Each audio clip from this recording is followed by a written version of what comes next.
Our special investigation into the abduction of 2 teenage girls 17 years ago.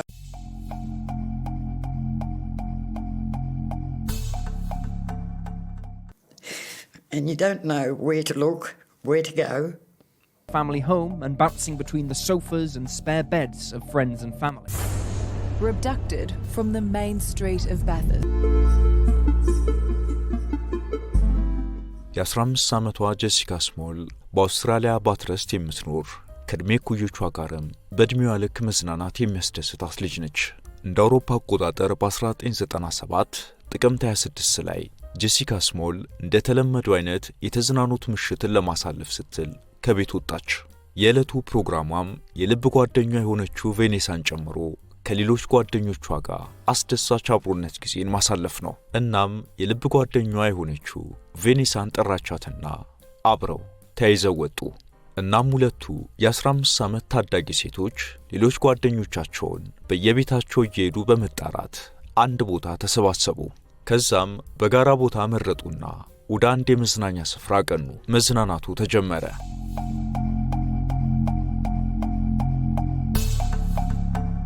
ከዛም ካንዱ የመዝናኛ ስፍራ ወደ ሌላና ወደ ተሻለ እየተሸጋገሩ ቦታዎችን በመቀየር ራሳቸውን በእድሜያቸው ልክ ሲያስደስቱ አመሹ።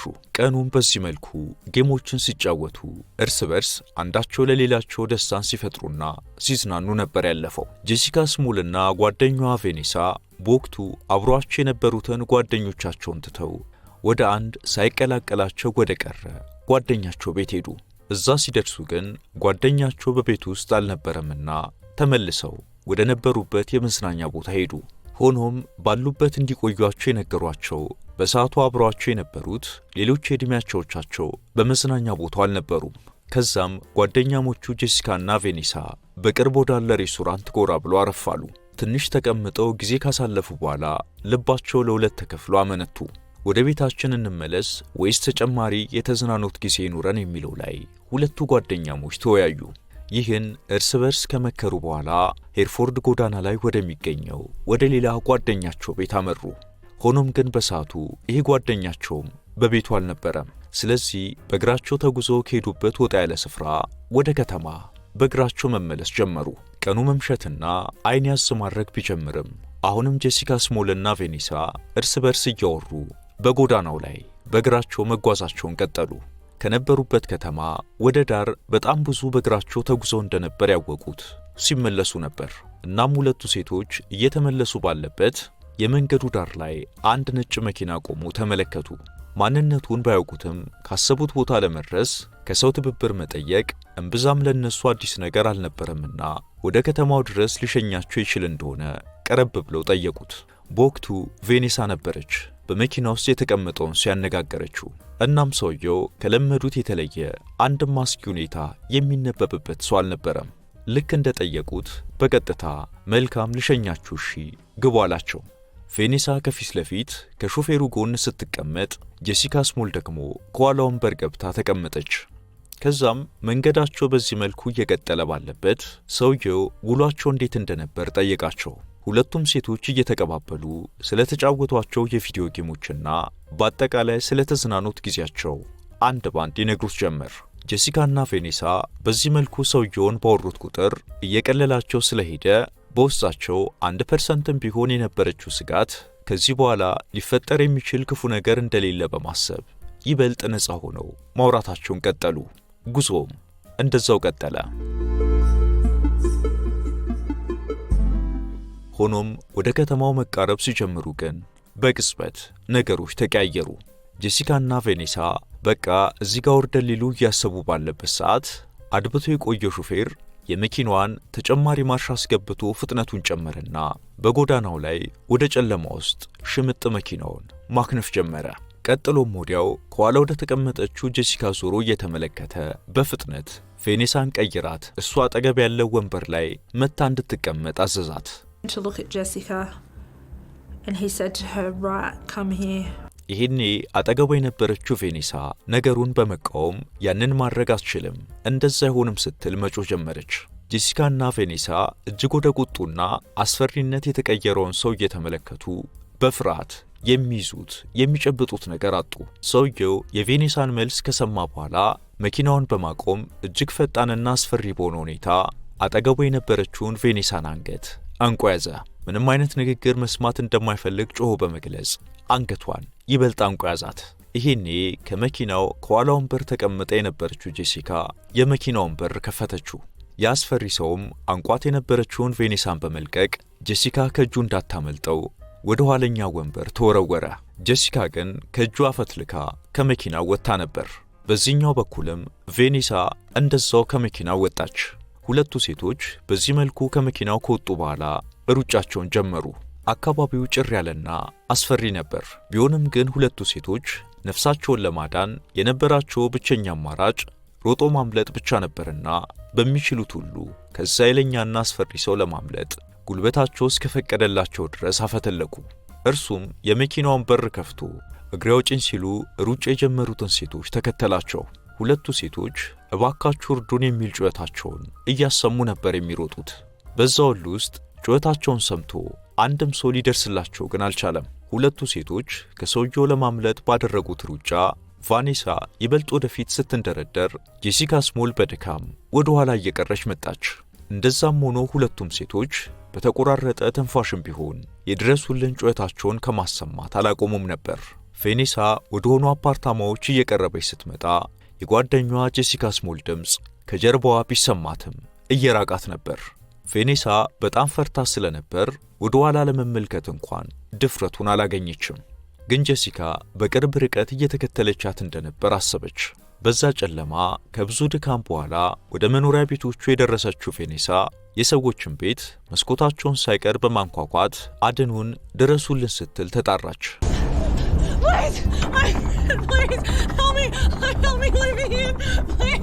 ልክ በሩ ሲከፈትላትም ተንደርድራ ወደ ውስጥ ገባች። ሰዎቹ ተደናገጡ። በሩን ከፍተው ላስገቧት ሰዎች ቬኔሳ ሐሳቧን ለመግለጽ ትንፋሽ እያጠራት ለመናገር እየተቸገረች ቢሆንም እንደምንም ቃላቶቿን ገጣጥማ ጓደኛዬን አድኗት ስትል ያስገቧትን ሰዎች ተማጸነች። እናም እነዛ ሰዎች ባትሪያቸውን ይዘው ቬኔሳ ወደ መጣችበት መንገድ በመጓዝ ጄሲካ ስሞልን ሊደርሱላት ተጣደፉ። ግን በወቅቱ ጄሲካ በአካባቢው ላይ ደብዞ አልነበረም። ሰዎቹም ወዲያው ለፖሊስ ደወሉ። ፖሊሶችም ቬኔሳ እርዳታ እያገኘች ካለችበት ቤት ደረሱ። በሰዓቱ ቬኔሳን ማረጋጋትና ሐሳቧን ሰብስባ ማስረጃዎችን እንድትናገር ማድረግ በራሱ ለፖሊሶቹ እጅግ ፈታኝ ነበር። ሆኖም መርማሪዎቹ በሚቻለው ሁሉ ቃሏን ተቀብለው ቬኔሳን ከጎናቸው በማድረግ ከጥቆማዋ ጋር የሚመሳሰሉ መኪኖች ላይ አሰሳ አደረጉ። ሆኖም ግን ቬኔሳ የጠቆመችው አይነት አሽከርካሪ ወይም ጄሲካን ሊያመላክት የሚያስችል አንዳችን ፍንጭ ሊገኝ አልቻለም። የፖሊስ መኮንኖቹ በወቅቱ የሚቻለውን ሁሉ አድርገው የነበረ ቢሆንም ተስፋ ሰጪ ውጤት ግን ሊያገኙ አልቻሉም። የጄሲካ ቤተሰቦች በፊናቸው በሚገባው ልክ ጄሲካን ለማግኘት የአውስትራሊያ ፖሊስ ጥረት አላደረገም ሲሉ ወቀሱ።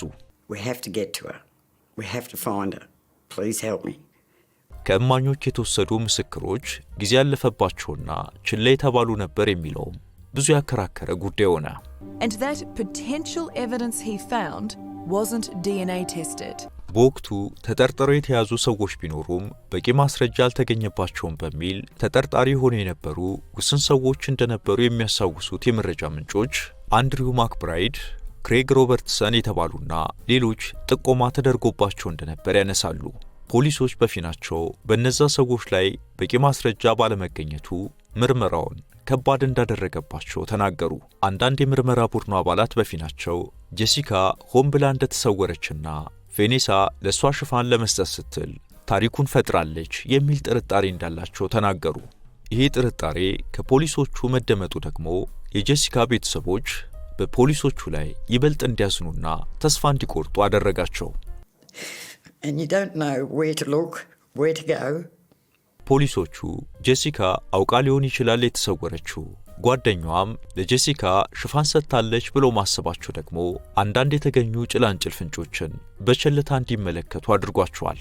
የሆነ ሆኖ የተባለ ሁሉ ተብሎ ግን ጄሲካን ከዛ በኋላ አዩ የሚል ሰው አልተገኘም። ተስፋ ሰጪ ካልነበረው የፍለጋ ሂደት በኋላም ፖሊሶቹ ጄሲካ ያለ ፍላጎቷ አስገድዶ ይዟት በነበረው ማንነቱ ሊገኝ ባልቻለው ሰዎች ተገድላለች ከሚል ድምዳሜ ላይ ደረሱ። በወቅቱ አጋቹ አስገድዶ ደፍሯት ሊሆን እንደሚችልም ግምቶችን ቢያስቀምጡም ፍትህ ሊሆን የሚችል አካሄድን ግን መከተል አልቻሉም። ይህም ለምርመራ ስራው የመጨረሻ ግብዓት ሆኖ የተቀመጠ ነበር። ሆኖም ግን አሁንም ስለ ጄሲካ የህግ ሂደቶቹ አልተቋጩም። ያም ቢሆን ግን የፍለጋና የምርመራ ቡድኑ አሁንም ቢሆን ስለ ጄሲካ ያየና የሰማ ምናልባት እሷ ለመሞቷ ምክንያት የሆነው ሰው ላይ ጥቆማ መስጠት የሚችል ሰው ወሮታው ዳጎስ ያለ እንደሚሆን በመንገርም ሰዎች ለጉዳዩ ትኩረት እንዲሰጡ ለማድረግም ተሞከረ። ሰዎች አሳማኝ ጥቆማ በመስጠታቸው $1 ሚሊዮን እና ከዛም በላይ ሊያገኙ እንደሚችሉ ቢነገርም ስለ ታዳጊዋ ፍንጭ ሊገኝ አልቻለም። ዛሬም ድረስ አለች ተብላ ያላገኟትን ሞተች ተብላ ህርማቸውን ያላወጡት እናቷ ሪኪ ያለፉትን 28 ዓመታት ከውስጣቸው ባልወጣ ሐዘን አሳልፈዋል፣ እያሳለፉም ይገኛሉ። እናቷ ስለ ጄሲካ ሲናገሩ አሁን ላይ የልጄን ፎቶዎቿን ከማየት የዘለለ በልጄ ላይ መብት ሊኖረኝ አለመቻሉን ሳስብ እጅግ ያስቆጨኛል ሲሉም ይናገራሉ። የጄሲካ እናት ሪኪ ስሞል እንዲህ ያሉ ሕይወትን ያጨለሙ ወንጀለኞች በነጻነት መኖራቸውን አምኖ መቀበል ህመም ነው ይላሉ። ጄሲካ ላትመለስ ወጥታ ከቀረችበት ከዛ ምሽት በኋላ እኔም ሆንኩኝ እህቷ ሕይወታችን ቅዠት ሆኗል። መኖር ትርጉሙን እስኪያጣብን ስለ ራሳችን ስናወራ ሁሌም በጎዶሎነት ስሜት እንድንሸነፍ እስክንሆን ድረስ ያ ክፉ አጋጣሚ ፈትኖናል ይላሉ። ያ እጅግ አስከፊ ምሽት ካለፈ 28 ዓመታት ተቆጥሯል። እናቷ ሪኪ ግን ዛሬም ልጄን አገኛለሁ በሚል ተስፋ ላይ ናቸው። የልጄ ልብ ጓደኛ የነበረችው ቬኔሳ አሁን የኔ ልብ ወዳጅ ናት። ስለ ጄሲካ ሁሌም ፍትህን በመጠየቅ በኩል ፍጹም አልተለየችኝም። እናም አመሰግናታለሁ ይላሉ። ጄሲካ አሁን በሕይወት ብትኖር ኖሮ 43ኛ ዓመቷ ላይ ትደርስ ነበር። ብዙ የሕይወት ቁም ነገሮችን ማየት ማሳለፍም ትችል ነበር። ግን ያ ሊሆን አልቻለም ትላለች። ዛሬም ከ28 ዓመታት በኋላ የጓደኛዋ ነገር ከውስጡ ያልወጣው የልብ ጓደኛዋ ቬኔሳ ከጄሲካ ጋር ስለነበራቸው ጓደኝነት ስታወራ ሁለታችን በጣም ተቀራርበን ነበር። ቴሌቪዥን ማየት፣ በሙዚቃዎች መዝናናትም እንወድ ነበር ትላለች። ቬኔሳ ስትቀጥልም እኔ ዛሬ ምስክር ሆኜ ስለ ትላንታችን ለማውራት የቻልኩት በወቅቱ እድለኛ ሆኜ ነው። ያ ሰው መጀመሪያ ያነቀው እኔን ነበር። ምናልባትም ወዲያው ለሞት ይችል ነበር። ጄሲካ የመኪናውን በር በመክፈቷ ምክንያት ነበር ላስለቅቀውና ላመልጥ የቻልኩት ትላለች። እነዛ ቤታቸውን ከፍቶ የተቀበሉኝ መልካም ሰዎች ታድገውኛል። ጄሲካም በዛ ክፉ ሰው እጅ ወድቃ ሞቴን ሞታ ይሆናል። ቢሆንም ግን ሁሌም ቢሆን ከውስጥ የማይወጣ የሐዘን ስሜት ከቦኝ ለመኖር ተገድቻለሁ ትላለች። በተለይም ቬኔሳ በዛ አስከፊ ምሽት በዛ ክፉ ሰው መኪና ውስጥ ለመግባት የወሰነው ውሳኔ ለኔ የዕድሜ ልክ ጸጸት ነው ትላለች። እንዲህ እንደ ጄሲካ ስሞል ያሉ የታፈኑ ጩኸቶችና ፍትህ ያላገኙ አቤቱታዎች ዓለምን የሚያጨልሙ ናቸው የሚሉት የጄሲካ ቤተሰቦች አሁን ጄሲካን ዳግም በሕይወት እናገኛታለን የሚል ተስፋ ባይኖረንም ቢያንስ አንድ ፍንጭ ታሪኳን የምንቋጭበት አንድ መደምደሚያ ግን እንፈልጋለን ሲሉ በተደረገላቸው የቃለ ምልልስ ቆይታ ላይ ተናግሯል። እናቷ ሪኪ ያችን እንደወጣች የቀረችውን ከማበቧ የከሰመችውን ታዳጊ ጄሲካን ሲያስታውሱ አንዳንዴ ቁጡ ትሆን ነበር። ልክ እንደ ዕድሜዋ ሁሉ በአንዳንድ ነገሮች ላይ ድንበር ማበጀት የምትፈልግ ራሷን ለማወቅና ለመቻል ጥረት ማድረግ ደስታ ይሰጣት የነበረች አይነት ልጅ ናት ይላሉ። ይህ ብቻም አይደለም፣ ልጆች የምትወድ ለእንስሳት ልዩ ፍቅር የነበራትና ደግሞም በትላልቅ ዕልሞች የምታስገርመን ደስተኛ ልጅ እንደነበረች አስታውሳለሁ ይላሉ። የዛሬውን በዚሁ አበቃን። በሌላ ዝግጅት እስከምንገናኝ በያላችሁበት ሰላም።